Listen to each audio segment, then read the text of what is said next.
Patrice Talon confirme les dires du général Tchani Abdraman, le président du Niger, quant à l'existence d'une base qui abrite des forces spéciales françaises tout le long de son territoire et sa frontière sud et du côté nord du Bénin. Lors de la récente sortie médiatique du président Patrice Talon avec les forces armées béninoises, il a tenu un discours dans lequel il a confirmé effectivement qu'il s'agit d'une base auquel les pays de l'AES envient et jalousent.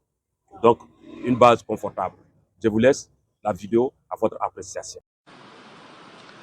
La construction des multiples bases opérationnelles pour la lutte contre le terrorisme, l'insécurité transfrontalière, dont la fonctionnalité et le confort, si vous me le permettez, sont tout aussi enviés au point qu'elles sont suspectées d'être des bases étrangères occidentales par nos voisins. Pour celui qui est militaire, qui connaît la guerre, sait qu'une base n'est pas un lieu de refuge, ce n'est pas un lieu de vacances où les mariés se retrouvent pour parler d'une base de façon confortable.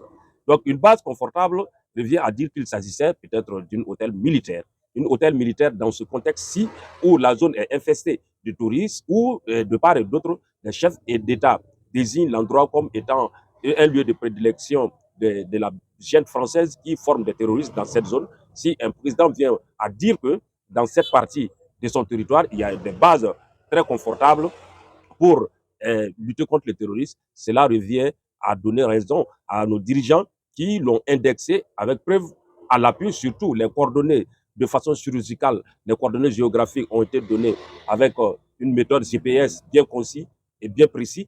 Donc, le président Talon n'a pas pu démentir la question, il n'a pas pu démentir. Non seulement il n'a pas porté les preuves du contraire quant à l'achat des drones qui ont été destinés à des terroristes, où ces drones aujourd'hui sont pour la majorité entre les maîtres de nos FDS, de nos services de forces de l'ordre qui contrôlent actuellement, parce que la majeure partie de ces drones ont été abattus. Il faut le reconnaître, c'est des drones militaires qui ont été commandés par l'armée aux côtés du concessionnaire chinois. Donc, quand tu regardes le visage de ces militaires, vous pouvez en déduire que ces militaires sont pantois, ils sont restés surpris. Et quant à la déclaration du président sur l'existence de cette base, qui les a vraiment beaucoup attiré vraiment l'attention quant à la question de savoir si réellement ça existait.